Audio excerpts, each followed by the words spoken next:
अस्सलाम वालेकुम रहमतुल्लाहि व बरकातुहू।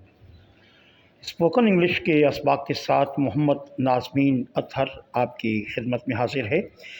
आज हम एक लफ्ज़ सीखते हैं, वो है स्टेन, STAIN, स्टेन। इसको बोलते हुए आपने सीटी की सी आवाज़ पैदा करनी है और ठेन कहना है।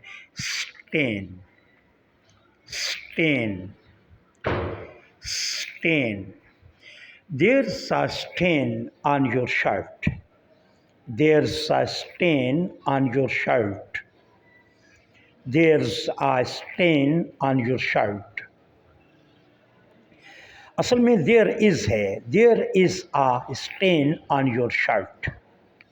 इसका मतलब ये है कि आपकी शर्ट पर दाग है किसी चीज़ का, सालन का, चाय वगैरह का। तो आपकी शर्ट पर स्टेन है यानी दाग है। कलर का हो सकता है, पेंट का हो सकता है, इंक का हो सकता है, और इसी तरीके से सालन का हो सकता है, चाय वगैरह का हो सकता है, या किसी जंग वगैरह का हो सकता है। There's a stain on your shirt. हम अपनी उर्दू ज़ुबान में भी कहते हैं कि आपकी शर्ट पर कुछ लगा हुआ है। तो दोनों का मतलब एक ही है कि आपकी शर्ट पर दाग लगा हुआ है।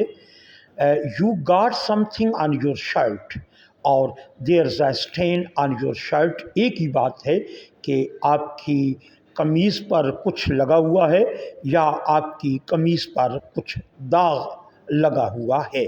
There is a stain on your shirt या you got something on your shirt. Got को गोट नहीं बोलेंगे, गाट, जैसे NOT नाट, इस तरीके से GOT got. You got something on your shirt, आपकी शर्ट पर कुछ लगा हुआ है। There is a stain on your shirt, आपकी शर्ट पर दाग लगा हुआ है।